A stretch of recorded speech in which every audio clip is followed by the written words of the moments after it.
ಕನಿಷ್ಠ 15 ಇಂದ 20 ಹಸು ಒಂದ್ ಎಕರೆ ಹಾಕೊಂಡ್ರೆ ಇಲ್ಲ 150 ಇಂದ 200 ಕುರಿ ಮೇಕೆ ಸಾಕಾಣಿಕೆ ಮಾಡ್ಬೋದು ನಾವು. ಓಕೆ. ಅತಿ ಹೆಚ್ಚಿನ ಸಿಹಿ ಪದಾರ್ಥದಿಂದ ಕೂಡಿದೆ ಈ ನೇಪಿಯರ್. ಎಕರೆಗೆ ಸರಿ ಸುಮಾರು ಇದು 180 ರಿಂದ 200 ಟನ್ ಬರ್ತಿದೆ ಆಸ್ಟ್ರೇಲಿಯನ್ ರೆಡ್ ನೇಪಿಯರ್.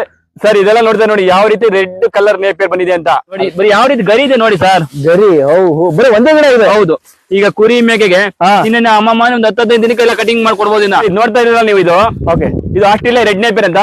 ಸರಿ ಸುಮಾರು 15 ಅಡಿ ಬರುತ್ತೆ. ಈಗ ನೋಡ್ತಾ ಇದೆ ಕೈ ನೋಡಿ ನಮ್ದು. ಹೌದು, ನಾನು 6 ಅಡಿ ಆಗಿದ್ದೀನಿ. ಟೋಟಲ್ ಈಗ ಪ್ರೆಸೆಂಟ್ 10 ಅಡಿ ಇದೆ. ಟೋಟಲ್ ಇನ್ನ 5 ಅಡಿ ಬರ್ತಿದ್ದು. ಇದು ವಿಶೇಷವಾಗಿ ಹಸು, ಎಮ್ಮೆ ಮತ್ತೆ ಕುರಿ ಮೇಕೆ ಸಾಕಾಣಿಕೆ ಬರುತ್ತೆ.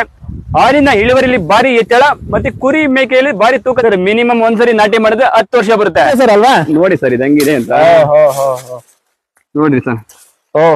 Super sir. ನೋಡಿ ಯಾವ ರೀತಿ ಇದೆ ಅಂತ. ಫುಲ್ ಶುಗರ್ ಕೇನ್ ತರ ಇದೆ. ಹೌದು ಸರ್. ಈಗ ಹಸುಗಳಿಗೆ ಹಾಕಿದ್ರೆ ಚಪ್ಪರಿಸಿ ತಿನ್ನುತ್ತೆ.